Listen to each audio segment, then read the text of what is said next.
Hello क दिलन गुड़गोबर। अरे का भइल? का भइल? हमार शादी सेट हो गई।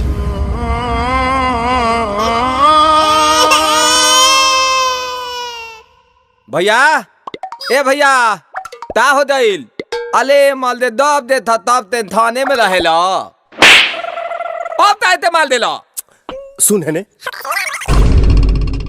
ये दो थल आइडिया बताई ता ना ते अपन आइडिया अपने भेरी राख न त मार के मुंह फाड़ दे। अब हमार लीला देख।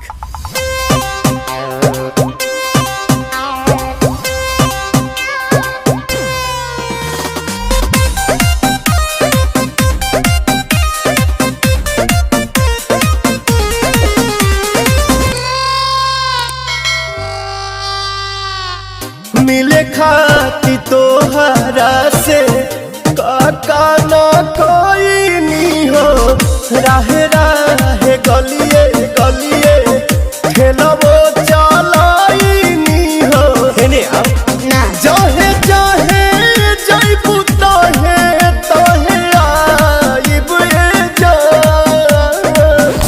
ले लो पुदीना पुदीना तोरा ससुरा में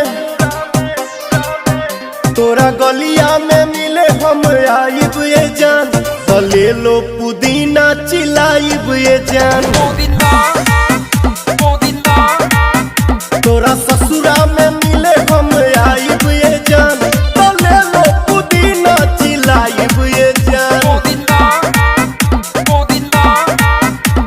अरे रबिया एकरा तो कोनो फर्क नहीं पड़त बे लोता ना भौजी ते हम मनावतानी। हाँ हाँ मनाओ जो एकरा के छोली ते दूधा थोड़ा बुदुलहरा एकरा के छोली ते दूधा थोड़ा बुदुलहरा बोल हम बाबा किली पा कली है कटतहु बियाहरा बोल हम बाबा किली पा कली है कटतहु बियाहरा।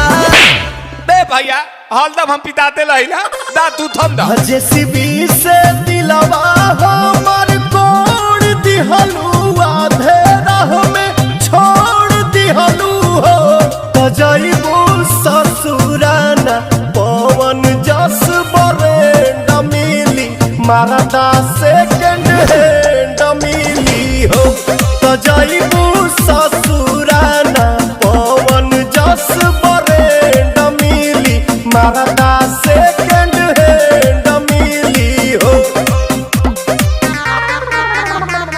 बाबूजी के पगड़ी गिरई कैसे जगह में नमः हंसाई कैसे। बाबूजी के पगड़ी गिरई कैसे जगह में नमः हंसाई कैसे। काहे मोने मोने देत बड़ गहरिए जान बेचे के बहाने तारा कारिए जान तमिले खाती आइब ससुरारिए जान बेचे के बहाने तारा कारिए जान तमिले खाती आइब ससुरारिए जान। ता भैया ताम हो देलू